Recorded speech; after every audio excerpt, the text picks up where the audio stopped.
ভিডিঅ'টো ক্লিক কৰাৰ বাবে ধন্যবাদ জনাইছো। আজি মোৰ সৈতে আছে অসমৰ তথা ভাৰতৰ গৌৰৱ কঢ়িয়াই অনা মিষ্টাৰ ৱৰ্ল্ড গোলাপ ৰাভা ডাঙৰীয়া। তেখেতক নমস্কাৰ। আমাৰ এই অনুষ্ঠানলৈ স্বাগতম জনাইছো। দাদা, প্ৰথমতে আপুনি ধৰক কেনেকে এইটো চৰ্চাত বা এইটো ইমান এটা ডাঙৰ এটা সফলতাৰ দিশত কেনেকে আহিল? একচুৱেলি মই আগতেও কৈছো বহুতবাৰ বেলেগ বেলেগ ইণ্টাৰভিউ, তো এইটোত একচুৱেলি এইটো লাইনত মই এক্সিডেণ্টেলি অহা হ'ল। তো মেট্ৰিকৰ পিছত মোৰ মানে ফিজিক্সটো বহুত বেছি বেয়া আছিল কাৰণে মোৰ ফাৰ্ষ্ট গুৰু ছাৰ জিতেন কলিতা, ডন বস্কৰ টিচাৰ হয়, তেওঁৰ তালৈকে যাই বডি বিল্ডিং ষ্টাৰ্ট কৰা আৰম্ভ কৰিলোঁ।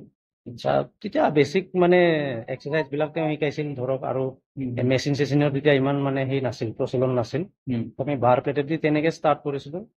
মোৰ ফিজিক্সটো যাতে অলপ দেখাত ভাল হয় সেইটো কাৰণেহে ষ্টাৰ্ট কৰা আছিল। আচলতে মই প্ৰফেশ্যন হিচাপে কেতিয়াও ল'ম বুলি ভবা নাছিলোঁ। আজি আপোনাক চবেই চিনি পায়, অসমৰ মানুহে, ভাৰতৰ মানুহে বহুতে আপোনাক মৰম কৰে, সন্মান কৰে। তেখেতক কি ক'ব আজি? এইটোতো ৰাইজৰ আশীৰ্বাদ আৰু মৰম, আৰু এইটো লৈ মই আচলতে সদায় প্ৰাউড ফিল কৰোঁ আৰু নিজকে ধন্য মানুহ যে আজি এনেকুৱা নহয় যে মই মিষ্টাৰ ৱৰ্ল্ড হোৱাৰ পিছতহে মানুহে সেইখিনি সন্মান দিছে, তেনেকুৱা নহয়। মই যেতিয়া ফাৰ্ষ্ট মিষ্টাৰ কামৰূপ জিকিছিলোঁ তেতিয়াও একে ধৰণৰে মানুহখিনি মানে সন্মান দিছিল, সম্বৰ্ধনা জনাইছিল। তাৰপিছত আৰু বহুতে ঘৰলৈকে আহি পেলাইও খবৰ চবৰ লৈছিল, মানে বহুতখিনি মৰম দিছে আৰু আগৰ পৰা। মিষ্টাৰ আছাম হোৱাতেও ঠিক তেনেকেই মানে মৰম দিছে। নিশ্চয়। এতিয়া বৰ্তমান কি প্লানিং চলি আছে? এতিয়াতো মই জিমত বিজি আছোঁ, প্লাছ মোৰ নেক্সট মানে নৱেম্বৰ ডিচেম্বৰত আৰু কম্পিটিশ্যন আছে। চ' ইণ্টাৰনেশ্যনেল কম্পিটিশ্যন আছে, এইকেইটাত মই মানে প্ৰ' কাৰ্ডৰ কাৰণে অলপ লাগি আছোঁ। প্ৰ' কাৰ্ড মই জিকা নাই যিহেতু। IFBBৰ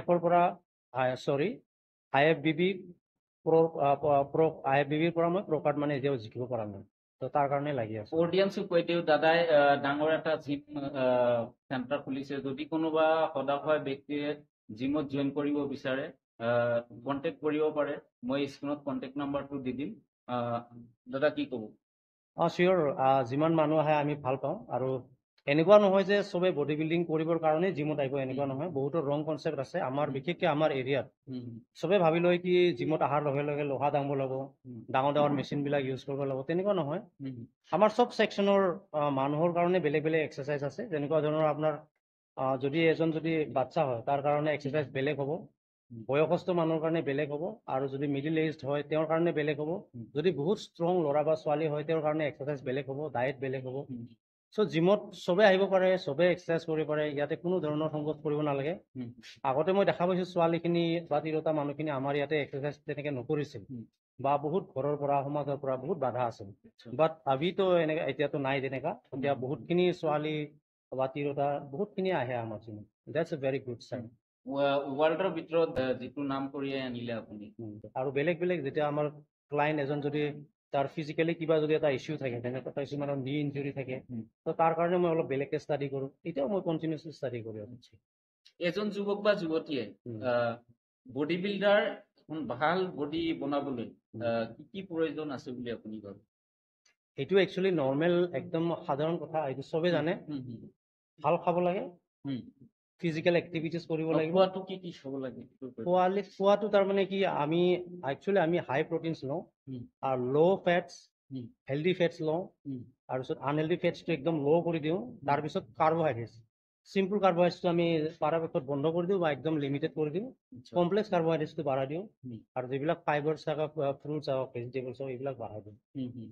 তো এইখিনিয়ে চিম্পল কথা। এইখিনি নৰ্মেল মানুহ এজন ফিট থাকিব লাগিলে সি এক্টিভিটিজ কৰক, যেনেকৈ আমাৰ ঘৰৰ এক্টিভিটিজে হওক, খোজ কাঢ়ক বা পথাৰত কাম কৰাই হওক, সেইখিনি কৰক। ভাল চাফিচিয়েণ্ট ৰেষ্ট লওক, আৰু ভাল এটা ডায়েট ফ'ল' কৰক, মানে হেল্ডি মিল খাওক, তেতিয়া একো চিন্তা কৰিব নালাগে। এতিয়া সেইটোত মানে এটা সুস্থ শৰীৰ থাকি যায়।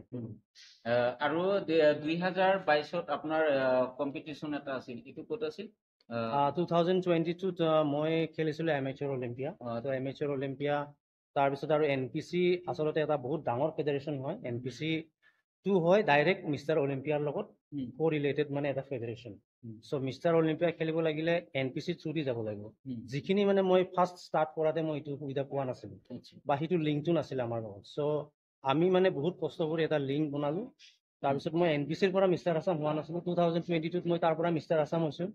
2022ত মই তাৰ পৰা মিষ্টাৰ নাগালেণ্ড হৈছোঁ। আচ্ছা তাৰপিছত এমেচুৰ অলিম্পিয়া, যিটো মানে মিষ্টাৰ অলিম্পিয়াৰ কোৱালিফায়াৰ হয়, তেওঁত মই 4th পজিশ্যন পাইছোঁ বহুত ধুনীয়া 2022।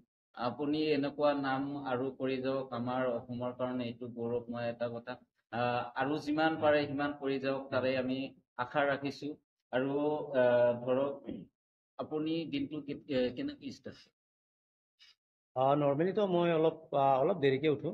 7টামান বজাত উঠোঁ, কেতিয়াবা 6:30টাত উঠোঁ।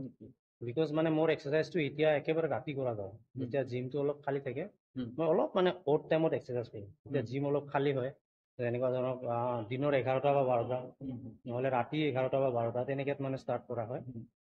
চ' ৰাতিপুৱা উঠি পেলাই মই হেল্ডি ডায়েট এটা লওঁ, তাৰ জিমত অলপ চাওঁ, জুনিয়ৰ্ছবিলাকক চাওঁ, ছিনিয়ৰ্ছবিলাকৰ যদি কিবা ইছ্যু থাকে সেইবিলাক অলপ প্ৰব্লেম ছল্ভ কৰাৰ কাৰণে চেষ্টা কৰোঁ। তাৰপিছত ঘৰত গৈ পেলাই আৰু দিনটো অলপ যিমানখিনি সময় পাওঁ ৰেষ্ট লওঁ, ডায়েট মেইনটেইন কৰোঁ। তাৰপিছত মোৰ যিমানখিনি যি ল'ব লগা আছে সেইবিলাক গোটেই বস্তুবিলাক মেইনটেইন কৰি পেলাই ৰাখোঁ। মেইনটেইন কৰি লৈ থাকোঁ। আমি একচুৱেলি 1-2 ঘণ্টাৰ মূৰে মূৰে খাই থাকিব লাগে বা প্ৰফেচনেল হিচাপে প্ৰফেচনেল হ'ব লাগিলে। তাৰপিছত আৰু ইভিনিঙত আৰু নিউ ষ্টুডেণ্ট যদি আছে সিহঁতক চোৱা যায়। তাৰপিছত ৰাতিটো নিজে এক্সাৰচাইজ কৰোঁ। ইউৰোপত যেতিয়া আপুনি জইন কৰিব গৈছিল ফাৰ্ষ্ট টাইম তেতিয়া আপোনাৰ কেনেকুৱা ফিল আছিল ইউৰোপত ফিলিংছটো বহুত একদম একেবাৰে বেলেগ টাইপৰ এটা ফিলিংছ আছিল। বিকজ মোৰ ইউৰোপৰ কাৰণে 4বাৰ ভিজা ৰিজেক্ট হৈছিল। আচ্ছা 4বাৰ ভিজা ৰিজেক্ট হোৱাৰ পিছত 5th মানে টাইমছতহে মই ইউৰোপত যাবৰ কাৰণে ভিজা পাইছোঁ। আচ্ছা চ' মেণ্টেলি মই বহুত ডিপ্ৰেছ আছিলোঁ যেতিয়া মোৰ ভিজা বহুত বাৰে ৰিজেকশ্যন হৈ থাকে। ইফালে মই প্ৰেপ কৰি পেলাই একদম পুৰা বডি ৰেডি থাকে, কম্পিটিশ্যন কৰিব লাগে। ত' লাষ্ট এনেকৈ মানে হৈ গ'ল কি চবে ক'ব ধৰিল যে ভিজাটো নাপাবি আৰু বহুতে প্ৰেপ কৰাৰ লগে লগে কোৱা আৰম্ভ কৰে প্ৰেপ কৰি কি হ'ব, কাৰণ ভিজাটো নাপাবি তেনেকুৱা। কিন্তু মানে ভগৱানৰ হেৰি আছিল যে মই লাষ্ট টাইমত একবাৰ ভিজা পাই গ'লোঁ। ভিজা পোৱাৰ পিছত তাৰপিছত প্ৰব্লেম হোৱা নাই। লাষ্টত ইমানখিনি আপুনি সফলতা পালে, তাৰপিছত ফিলটো কেনেকুৱা আহিল? বহুত ভাল লাগিছে, বহুত ভাল লাগিছে। বহুত ভাল লাগিছে। আৰু মানে বাহিৰা দেশত গৈ কম্পিটিশ্যন কৰা এটা তাৰ মানে মজাটো বহুত বেলেগ। আৰু স্পৰ্টছৰ মানে ৰিয়েল স্পৰ্টছৰ মানে যদি স্পিৰিটটো চাব লগা হয় তেতিয়াহ'লে বাহিৰা কাণ্ট্ৰিৰ প্লেয়াৰবিলাকৰ এইটো বহুতখিনি কথা শিকিব পাৰে। তো আমিতো প্ৰায়ে দেখা পাওঁ যে মোৰ ক্ষেত্ৰত তেনেকুৱা হোৱা নাই। ইভেন মই বহুত লাকি যে মোৰ যিবিলাক অপোনেণ্ট থাকে খেলাত, সিহঁতৰ লগত মোৰ চবৰে লগত হেল্ডি ৰিলেশ্যন এটা আছে। বাহিৰা কাণ্ট্ৰিতে হওক বা আমাৰ অসমৰে হওক বা নেশ্যনেল কম্পিটিশ্যনতে হওক। কিন্তু মেক্সিমাম দেখা পোৱা যায় দুইজনৰ মাজত যেতিয়া ফাইট হয় অভাৰঅল টাইটেলৰ কাৰণে, সিহঁতৰ ৰিলেশ্যনটো মানে গোটেই লাইফ টাইমৰ কাৰণে বেয়া হৈ যায়। চ' এইবিলাক কথা বাহিৰা কাণ্ট্ৰিৰ পৰা ইহঁতৰ বহুতকেইটা মানে এথলিটছৰ পৰা শিকিব লগা আছে। বিকজ সিহঁতে একেবাৰে মানে সিহঁতে মাইণ্ড নকৰে। হাৰি যোৱাটো সিহঁতৰ কাৰণে সৰু কথা। হাৰি যোৱাৰ লগে লগে আমি ভাবোঁ যে হাৰি গ'লোঁ মানে মোৰ গোটেই চেছ, কিন্তু সেইটো ফিলিংছ সিহঁতৰ নাই। হাৰি যোৱাটো এটা শিক্ষা, সেইটো শিক্ষা। আৰু সিহঁতে মানে এইটো ইমান ধুনীয়াকৈ লৈ লয়। আৰু ছাপ'জ মোৰ লগত যাৰ কণ্টেষ্ট হৈছিল তেতিয়া সি হাৰি গ'ল, ইৰাণৰ এজন হাৰি গ'ল, সি নিজে আহি হাত ধৰি পেলাই মোক উইনাৰ এনেকৈ মানে এনাউন্স কৰিছে। তেনেকুৱা কথা। সিহঁতৰ ফিলিংছটো বহুত বেলেগ আৰু মানে স্পৰ্টছ মেণ্টেলিটিটো সিহঁতৰ বেছি আছে মই ভাবোঁ। আচ্ছা, শৰীৰ চৰ্চা কৰাৰ ধৰক আমি শৰীৰ চৰ্চা কৰি আছোঁ, ইয়াৰ পৰা ধৰক বহুত বেমাৰৰ পৰা আমি বাচিব পাৰোঁ। আপুনি সেইবিলাক ধৰক এক্সপিৰিয়েঞ্চ আছে, কি বেমাৰৰ পৰা একচুৱেলি আমি চব ধৰণৰ বেমাৰ। এটা চিম্পল কথাত ক'ব লাগিলে, যদি আমাৰ বডিৰ মেটাবলিজম যদি ঠিক থাকে, আমাৰ বডি যদি ষ্ট্ৰং হৈ থাকে ইণ্টাৰনেলি, তেতিয়াহ'লে বেমাৰবিলাকে মানে আমাক আক্ৰমণ কৰিব নোৱাৰে। তাৰপিছত এক্সাৰচাইজ প্ৰপাৰলি এক্সাৰচাইজ কৰিলে কি হয়, ছাপ'জ আমি ৰাস্তাত গৈ কেতিয়াবা এটা পাথৰকে লাত মাৰি দিলোঁ, প্ৰপাৰ এক্সাৰচাইজ কৰি লাতটো কেনেকৈ মাৰিব লাগে সেই মানে এংগেলটো আমাৰ ঠিক থাকে। যিজন এজন নৰ্মেল মানুহৰ মানে আইডিয়া নাথাকে কেনেকৈ লাত মাৰিব, জাষ্ট সি লাত মাৰি দিয়ে, কেতিয়াবা তাতে মানে এংকেলত দুখ পাই যায়, জইণ্টছবিলাক এনেকৈ নি জইণ্টছত এনেকৈ মানে হিট হয় যে গোটেই লাইফ টাইমৰ কাৰণে সেই বিষটো থাকি যায়। কিন্তু আমাৰ এক্সাৰচাইজ কৰাৰ লগে যেনে আমি স্কোৱাট কৰাওঁ, তো সেইবিলাক আমাৰ জইণ্টছবিলাক ষ্ট্ৰং হৈ থাকে, মাছল ষ্ট্ৰং হৈ থাকে, লাতটো মাৰাতে মানে পাৰফেক্ট এংগেলত যাব। ঠিক তেনেকুৱা ঠিক তেনেকৈ এটা হেল্ডি ডায়েট মেইনটেইন কৰাৰ লগে লগে বেয়া বস্তু কেতিয়াও আমাৰ শৰীৰত নোসোমায়, বা আমাৰ মেটাবলিজম ইমান ষ্ট্ৰং থাকে যে আমাৰ মানে বেয়া বস্তু মানে ফাইট কৰাৰ কেপাচিটিটো বডিৰ বহুত বেছি থাকে, আমাৰ মানে বহুত বেছি থাকে। চ' সেইকাৰণে ঠিক তেনেকৈ এক্সাৰচাইজ ভালকৈ কৰিলে বা হেৰি কৰিলে বেমাৰৰ পৰা বা বেলেগ চব বস্তুৰ পৰা বাচি থাকিব পাৰে। মিষ্টাৰ ৱৰ্ল্ড গোলাপ ৰাভা, আপুনি নিজক এতিয়া কি বুলি ভাবে? মই একচুৱেলি মোৰ কম্পিটিশ্যন আছে আৰু মই সদায় মোৰ ফিলিংছটো মই কৈছোঁ যে মই আজিও মই ভাবোঁ মই জিৰ'। মই মানে এইটো মেণ্টেলিটি মোৰ সদায় থাকে। আজি যদি কোনোবা এজন যদি ডিষ্ট্ৰিক্ট খেলাৰ কাৰণে যদি ল'ৰা আহি যায় নহয়, মোক মানে তাৰ লগত মানে এটা কম্পিটিটিভ ৰাইভেল নিচিনা লাগে। মই ইয়াক হাৰাব লাগিব, তেনেকুৱা মোৰ এটা ফিলিং আহি যায়। মই কেতিয়াও নাভাবোঁ যে মই এজন ইণ্টাৰনেশ্যনেল প্লেয়াৰ। মোৰ মানে actually it's a kind of respect. মই মানে প্ৰতিজন প্লেয়াৰকে সমানে ৰেচপেক্ট কৰোঁ আৰু মই প্ৰতিজন প্লেয়াৰকে নিজৰ সমপৰ্যায়ৰ বুলি ভাবোঁ। কাৰণ মই যেতিয়াই মই ভাবি ল'ম যে মই ইমানকেইটা টাইটেল জিকিছোঁ, সিদিনাৰ পৰাই আৰু মই কম্পিটিশ্যন জিকা মানে মোৰ বন্ধ হৈ যাব আৰু মই সেইটো কেতিয়াও ভাবিব নোৱাৰোঁ। ইভেন মই আজি এতিয়া কোনোবাই মোক মনত কৰাই দিলেহে মনত পৰে যে মই কিবা কিবি টাইটেল জিকি আছোঁ। আদাৰৱাইজ মই ৰেষ্ট অফ দ্য ডে 24 আৱাৰ্ছত মোৰ একবাৰো মনত নপৰে। কেতিয়াবা ফেচবুকত দেখা পালে তেতিয়াহে মনত পৰে, বা কোনোবাই যদি মনত কৰাই দিয়ে তেতিয়াহে মনত পৰে। এক্সাৰচাইজ কৰাৰ সময়ত মই ভাবোঁ মই জিৰ', মই আজিও ফাৰ্ষ্ট ষ্টেপতে আছোঁ। মই এইখিনি নকৰিলে মই হয়তো লাজ খাই আহিব লাগিব ষ্টেজৰ পৰা। তেনেকৈ মোৰ মেণ্টেলিটিটো সদায় এনেকৈ থাকে। মিষ্টাৰ ৱৰ্ল্ড গোলাপৰাবাই আপুনি কাক ফ'ল' কৰে নে জেনেৰেলি মোৰ ফাৰ্ষ্ট আইডল হ'ল মোৰ ছাৰে হয়, মোৰ গুৰুজী ছাৰ জিতেন কলিতা। তেওঁ এতিয়াও আছে। আৰু নেক্সট অলিম্পিয়ান ৰনি কলমেনক মই ফ'ল' কৰোঁ। তেওঁক মই বহুত ফ'ল' কৰোঁ আৰু তেওঁৰ ভিডিঅ'বিলাক মই প্ৰায় চায়ে থাকোঁ, বহুত ভাল লাগে। আৰু নেক্সট এতিয়া নতুন আছে অসমত এতিয়া বিজেপি চৰকাৰ চলি আছে, তাৰে মাজত কোনোবা নেতা বা সাংসদ এনেকুৱা? একচুৱেলি পলিটিক্সৰ পৰা মই বহুত দূৰত, আৰু পলিটিক্সৰ হেৰি মানে মোৰ লগত একেবাৰে নিমিলে, কথা বতৰা নিমিলে, চিন্তাধাৰা নিমিলে। অফক'ৰ্ছ মই CM হিচাপে মানে আমাৰ হিমন্ত বিশ্ব শৰ্মা ছাৰক তেওঁৰ মানে কিছুমান বস্তু ভাল পাওঁ, যিটো তাৰ পলিটিকেল যিটো মানে কেপাচিটি, সেই বস্তুটো ভাল পাওঁ। আদাৰৱাইজ মোৰ পলিটিক্সত কোনো ইণ্টাৰেষ্টো নাই, আৰু মোৰ লগত এনে সম্পৰ্কটো চবৰ লগতে ভাল। তথাপিও মই পলিটিক্সত ইণ্টাৰেষ্টেড নহয়, আৰু পলিটিক্সৰ লগত বহুত কথা মানে মোৰ নিমিলে, পাৰ্চনেল বহুত কথা নিমিলে। সেইকাৰণে মই পলিটিক্সৰ পৰা বহুত দূৰতে থাকোঁ। আৰু ক'ব গ'লে মই পলিটিক্সৰ বহুতবিলাক বস্তু মই বেয়া পাওঁ। আৰু মই খালি বিজেপি বুলি কোৱা নাই, বিজেপি হওক, কংগ্ৰেছ হওক, AGP হওক, বহুতকেইটা পলিটিকেল পাৰ্টি আছে। কাৰো লগতে চিন্তাধাৰা মই আজিলৈকে মিলা মই এটা হেৰি পোৱা নাই। কূটনীতিক বস্তুটো বেছি থাকে নেকি তাতে? বহুত বেছি থাকে, কাৰণ আমাৰ স্পৰ্টছতো থাকে। স্পৰ্টছতো ইমান বেছি পলিটিক্স থাকে যে কেতিয়াবা ঘিণ লাগি যায়। আৰু সেই বস্তুটো মই যেতিয়া বেলেগত দেখা পাওঁ তেতিয়া মোৰ আৰু বেছি ঘিণ লাগি যায়। তো আৰু সেই মানে কেতিয়াবা পলিটিকেল লিডাৰ্ছৰ যেতিয়া ষ্টেবিলিটি সিহঁতৰ নাথাকা দেখা পাওঁ, কথাত যেতিয়া ষ্টেবিলিটি নাথাকা দেখা পাওঁ, তেতিয়া একচুৱেলি মোৰ ঘৃণা উপজি যায়। আৰু মই সেইকাৰণে পলিটিক্সৰ পৰা বহুত দূৰত থাকোঁ, আৰু সেইকাৰণে হয়তো মই আজি এনেকৈ আছোঁ। কাৰণ পলিটিকেলি মই যদি তেল মাৰিব গ'লোঁ তেতিয়াহ'লে হয়তো মোৰ আৰু কিবা কিবি এচিভমেণ্ট থাকিল হয়। ঠিক আছে, আমি সেইটো পলিটিকেলৰ কথা বাদেই দিলোঁ, সেইবিলাক আৰু ক'ব নালাগে, সেইবিলাক ডাঙৰ মানুহে চিন্তা কৰিব। এতিয়া যিটো আপোনাৰ বডি বৰ্তমান কিমান চাইজ? মোৰ এতিয়া প্ৰেজেণ্ট 85 kg আছে। চ' মোৰ টাৰ্গেট আছে 90 kgলৈকে লৈ যোৱা। মই কম্পিটিশ্যন কৰিলে 80 kgত কম্পিটিশ্যন কৰিম নেক্সট যি মই খেলা। বডিৰ চাইজটো আপোনাৰ? এইটো নাই, এইটো মেজাৰ কৰা নাই, মেজাৰমেণ্ট কৰা নাই। নাই। এতিয়া আমাৰ অসমবাসী ৰাইজে আপোনাক চাই আছে আজি। ভিডিঅ'টো ফ'ল' কৰিব, আৰু নৱপ্ৰজন্ম কেনেকৈ এজন বডি বিল্ডাৰ হ'বলৈ, আৰু যাতে নতুন যুৱক ওলাই আহে, যুৱতী ওলাই আহে, তাৰে কামনা কৰিছোঁ। তাৰমানে চবেই এটা অনুৰোধ জনাইছে, তাৰ ফালৰ পৰা ময়ো এইটো চেনেলৰ যোগেদি আপোনাক অনুৰোধ জনাই আছোঁ, অলপ তাৰমানে দেখাব লাগিব।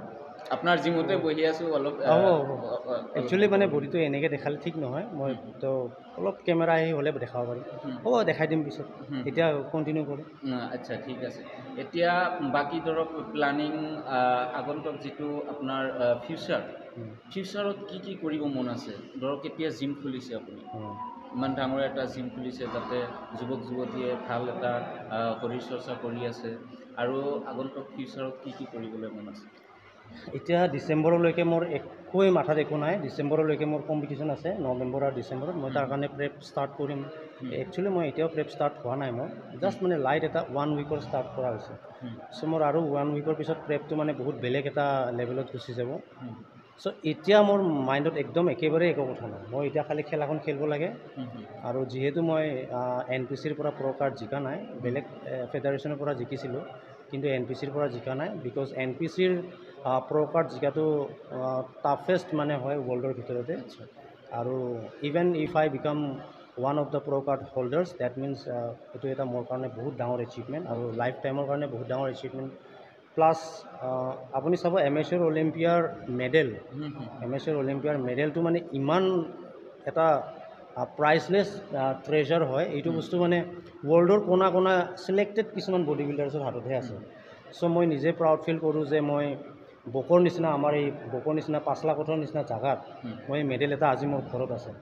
চ' এইটো জিকি অহাটোৰ কাৰণে মই প্ৰাউড ফিল কৰোঁ। আৰু ঠিক তেনেকৈ প্ৰ' কাৰ্ডটো মোৰ টাৰ্গেট আছে।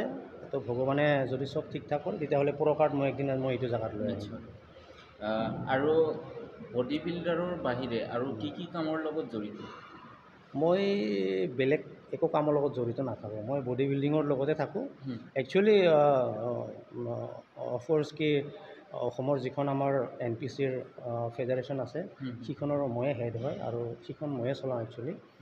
আৰু বহুত ভাল কথা যে NPC মেনেজাৰ হিচাপে মোৰ ৱাইফ, তাই এই ৰিচেণ্ট মানে শ্বেৰু ক্লাছিকত তাইক মানে এপইণ্টমেণ্ট দিয়া হৈছে। চ' তাইও চলাই আছে। ঠিক তেনেকৈ আমাৰ এটা টীম আছে, মালিগাঁৱৰ ল'ৰা এজন আছে, গুৱাহাটীৰ কেইজনমান ল'ৰা আছে। সিহঁতে আমি এনেকৈ কম্পিটিশ্যন এখন দুখন এভৰি ইয়াৰ মানে আমি অৰ্গেনাইজ কৰোঁ, যাতে নতুনখিনি আপকামিং ল'ৰাখিনি যাতে ভাল এটা প্লেটফৰ্ম পায়। প্লাছ আৰু আমাৰ ইয়াতে যিবিলাক জিমৰ ল'ৰা আছে সিহঁতক মই চাই থাকোঁ, সিহঁতৰ ওপৰত ষ্টাডি কৰোঁ। বিকজ চবৰে বডিৰ মানে এনাটমি বেলেগ বেলেগ থাকে, গতিকে বডি টাইপ বেলেগ বেলেগ থাকে। গতিকে সিহঁতৰ পাৰ্টিকুলাৰ এজন বডিৰ ওপৰত মানে আৰু ষ্টাডি কৰিব লগা হয়। কিছুমানৰ ইণ্টাৰনেল ইছ্যুজ থাকে বহুত, ছোৱালীবিলাকৰ বহুতবিলাক ইণ্টাৰনেল ইছ্যুজ থাকে। চ' সেইবিলাকৰ ওপৰত ষ্টাডি কৰিব লগা হয়। চ' মোৰ কোচ এতিয়া এজন বাহিৰত আছে, এজন ইণ্ডিয়াতে আছে। সিহঁতৰ লগত মাজে মাজে কনচাল্ট কৰোঁ, ভিডিঅ' কনফাৰেঞ্চৰ যোগেদি মানে কথাবিলাক অলপ ডিছকাছ কৰোঁ। চ' এইখিনি কৰিয়ে মোৰ দিনটো এনেকৈ বিজি হয়। আচ্ছা, যেতিয়া আপুনি জিকিলে তেতিয়া অসমৰ পৰা কিমান ফোন গৈছিল আপোনালৈ? ফোনটো গৈছিল, কিন্তু কথা হ'ল কি সেইখিনি সময়ত মোৰ ফোনবিলাক এনেকুৱা এজন ডাঙৰ মানুহ ফোন যোৱা নাছিল। কিন্তু তেতিয়া আমাৰ তেতিয়াৰ CM আছিল সৰ্বানন্দ সোণোৱাল ডাঙৰীয়া আৰু হিমন্ত বিশ্ব শৰ্মা ডাঙৰীয়া, তাৰপিছত তৰুণ গগৈ ডাঙৰীয়া, তেওঁ প্ৰয়াত তৰুণ গগৈ ডাঙৰীয়া, তেওঁলোকে টুইটাৰত লিখিছিলে মানে কংগ্ৰেচুলেশ্যন কৰি। অলিম্পিকত বডি বিল্ডিংটো নাই, তাৰ বিষয়ে কিবা বেয়া লাগিল নেকি আপোনাৰ? বেয়াটো লাগে, কাৰণ অলিম্পিক্সৰ যিবিলাক সেইবিলাক গভৰ্ণমেণ্টৰ স্পনচাৰ গভৰ্ণমেণ্টে কৰে। প্লাছ আৰু আমাৰ গেমটো একচুৱেলি বডি বিল্ডিং হওক, আৰ্ম ৰেচলিং হওক, এইকেইটা মানে অলিম্পিক্সত ল'ব নোৱাৰে। বিকজ আমাৰ গেমটোত বহুতকেইটা ছাবষ্টেঞ্চ ইউজ হয় যিকেইটা মানে অলিম্পিক্সত মানে বেন কৰা আছে। চ' সেইখিনি মানে ডপিং টেষ্ট কৰিলে হয়তো আমাৰ এইখিনি ডপিং টেষ্টত মানে এইটো বস্তু ধৰা পৰাৰ লগে লগে এনেও গেমটো বেন হ'ব। চ' সেইকাৰণে আমাৰ গেমটো অলিম্পিকত লোৱা নাই এতিয়ালৈকে, আৰু ভৱিষ্যতেও নল'ব বুলি। আপুনি কি অনুৰোধ জনাব বা আহ্বান জনাব? এইটোত মই এটা কথাই ক'ম যে বেলেগ একো নাই, আমাৰ বডি বিল্ডিং কৰা ল'ৰাখিনিয়ে একো মন বেয়া কৰাৰ কথাও নাই, কাৰণ আমাৰ এটা এক্সট্ৰা গেম হয় ইয়াৰ কাৰণে মিষ্টাৰ অলিম্পিয়া। চ' মিষ্টাৰ অলিম্পিয়া গেমখন মানে অলিম্পিক্সৰ মানে কম্পেৰিজনত কোনো গুণেই মানে ষ্টেণ্ডাৰ্ডত কম নহয়। ভাল প্ৰাইজ মানি থাকে, ভাল স্পনচাৰশ্বিপ থাকে। মিষ্টাৰ অলিম্পিয়া খেলাৰ লগে লগে তেওঁ মানে প্লেচিং যিয়ে নহওক কিয়, ৱৰ্ল্ডৰ যিকোনো কোণাতে যাওক তেওঁৰ ফেন্স থাকিব, তেওঁৰ কাৰণে নিজা প্ৰাইভেট কোম্পানী থাকিব, তেওঁৰ মানে টীম থাকিব। চ' যিখিনি সিহঁতে ফেচিলিটিছ পায় সেইখিনি ফেচিলিটিছ আমাৰো পোৱা যায়। আৰু আমাৰ গেমটো বহুত এক্সপেঞ্চিভ হয়, বহুত বেছি এক্সপেঞ্চিভ। আচ্ছা, এইটো মানে কিছুমানৰ মানে যিটো কেপাচিটি থাকে, কেপাচিটিতকৈ বহুত ওপৰত এক্সপেঞ্চিভ হয়। গভৰ্ণমেণ্ট ৰিকগনাইজডত কিবা বডি বিল্ডিং আছে নেকি? গভৰ্ণমেণ্ট ৰিকগনাইজ এতিয়া কোনো নাই। এটা আছিল IBBF বুলি পেলাই, কিন্তু সেইটো বহুতে আচলতে ক্লেইম কৰা নাছিল আগতে। গভৰ্ণমেণ্ট ৰিকগনাইজ হ'বই নোৱাৰে, কিয়কি সিহঁতেও মানে এইবিলাক ছাবষ্টেঞ্চ ইউজ কৰে আৰু বহুত বেছি ইউজ কৰে। গতিকে এইবিলাক ছাবষ্টেঞ্চ ইউজ কৰাৰ লগে লগে এইটো গভৰ্ণমেণ্ট ৰিকগনাইজ কেতিয়াও হ'ব নোৱাৰে। আৰু এইটো নাই, এতিয়াতো কোনেও নাই। নতুনখিনি এথলিষ্ট যদি কোনোবাই যদি মিছগাইড হৈ আছে, এইটো মই ক্লিয়াৰলি কওঁ আজি এইটো চেনেলৰ থ্ৰুদি, যে কোনো বডি বিল্ডিং ফেডাৰেশ্যন এতিয়া গভৰ্ণমেণ্ট ৰিকগনাইজ নহয়। চ' কোনোবাই যদি ইয়াত যদি মিছা আশা দি পেলাই কোনোবাই যদি পইচা ল'বৰ কাৰণে চেষ্টা কৰি আছে বা গভৰ্ণমেণ্ট চাকৰি দিম বুলি যদি পইচা খুজি আছে, আপোনালোকে নিদিব। বিকজ এইটো মানে ডাইৰেক্ট এটা ফেক ইনফৰমেশ্যন হয়। আৰু তাতে আৰু এটা কথা ক'ম যে আমাৰ অলিম্পিক্সত এইটো গেম এইটো কাৰণে নাই যে আমাৰ বহুতকেইটা ছাবষ্টেঞ্চ ইউজ হয়। বাট ইয়াতে এটা কথা আছে যে আজি কোনো এটা এনেকুৱা স্পৰ্টছ নাই য'ত নেকি এইবিলাক ছাবষ্টেঞ্চ ইউজ নহয়। সিহঁতে ডপিং টেষ্ট কৰে, আজি যিমানেই জিকক আমাৰ আগত ঠগিব নোৱাৰে সিহঁতে। আমাৰ আগত সিহঁতে থ'ব নোৱাৰে। ডপিং এজেঞ্চিয়ে যেনেকৈ ডপিং কৰে, আমি যদি ডপিং কৰে কিন্তু আমি কিন্তু ধৰি দিব পাৰিম, আমাক থ'ব নোৱাৰে সিহঁতে। কাৰণ ইয়াৰে এটা ফৰ্মুলা আছে যিবিলাক মানে ডাঙৰ কোচে জানে কোনখিনি সময়ত ডপিং টেষ্ট কৰিলে মানে এইটো ধৰা নপৰে, কোনখিনি সময়ত ধৰা পৰে, ইহঁতে ভালকৈ জানে, ইহঁতে বহুত ভালকৈ জানে আৰু ইহঁতে ইটোৰ ওপৰতে মানে ষ্টাডি কৰে। চ' সেনেকৈ মানে ইণ্টাৰনেশ্যনেল যিবিলাক এথলিটছ আছে সিহঁতে বাচি যায়। বাট আমি যদি ইচ্ছা কৰোঁ, আমাক যদি কয় ধৰি দিয়ক কোনটো এথলিটছৰ ডপিং টেষ্ট ধৰা পৰিব লাগে, আমি ধৰি দিম লগে লগে। তাৰমানে যে আমি টাইমিংটো জানো, কোন সময়ত ধৰিলে আমি তাক মানে ডপিং টেষ্ট ধৰা খাব, সেই বস্তুটো আমি জানো, এইটো আমি জানো। সেইকাৰণে মই কওঁ যে খালি বডি বিল্ডিংটোক ইগন'ৰ কৰা হৈছে গভৰ্ণমেণ্টে, বিকজ ইয়াতে কিবা কিবি ছাবষ্টেঞ্চ ইউজ হয় বুলি। বাট আপোনালোকে যদি গভৰ্ণমেণ্টে যদি ভালকৈ চায়, অলিম্পিক্স এছ'চিয়েশ্যনে যদি ভালকৈ চায়, তেতিয়াহ'লে বহুত প্লেয়াৰ্ছৰ মাজত যিবিলাক অলিম্পিক গেম এফিলিয়েটেড হয় সিহঁতৰ মাজতো মানে এইটো ডপিং টেষ্ট কৰালে বহুতখিনি মানে ধৰা পৰিব। ঠিক আছে, এতিয়া মানে অডিয়েঞ্চে চাব, আপুনি এটা শ্ব' কৰি দেখাই দিয়ক। চবেই অনুৰোধ জনাইছোঁ, মোৰ এই চেনেলটোৰ যোগেদি আপোনাকো অনুৰোধ জনাইছোঁ, অলপ শ্ব'টো দেখাই দিয়ক। আৰু হ'ব।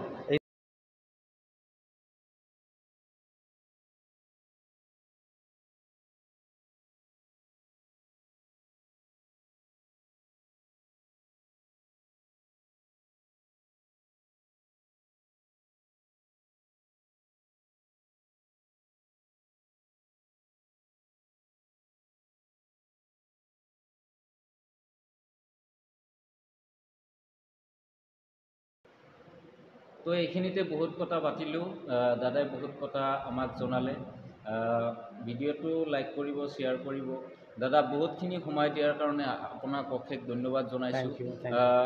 মোৰ ফালৰ পৰা দুই এষাৰ ক'ম যে thank you to the Rongmon Jiya channel, আৰু যিখিনি দৰ্শক আছে মই ভাবোঁ সকলোৱে চাই ভাল পাব ইণ্টাৰভিউটো, আৰু কিবা যদি ভুল ভ্ৰান্তি হৈছে তাতে কমেণ্টছত লিখি দিব, কিবা যদি জানিবলগীয়া থাকে সেইটোও কমেণ্টছত লিখি দিব। মই মোৰ পেজৰ পৰা দৰকাৰ হ'লে ৰিপ্লাই কৰাৰ কাৰণে চেষ্টা কৰিম, বা তেওঁৰ নেক্সট কিবা যদি ইণ্টাৰভিউ থাকে তাতে মই ৰিপ্লাই কৰাৰ কাৰণে চেষ্টা কৰিম। তাৰপিছত চবেই চেনেলটো ছাবস্ক্ৰাইব কৰিব, যিমান পাৰে লাইক কৰিব, শ্বেয়াৰ কৰিব, ৰংমন জিয়া চেনেল। চ' সেইখিনি সকলোলৈকে অনুৰোধ থাকিল। And thank you so' much. জয় আই অসম।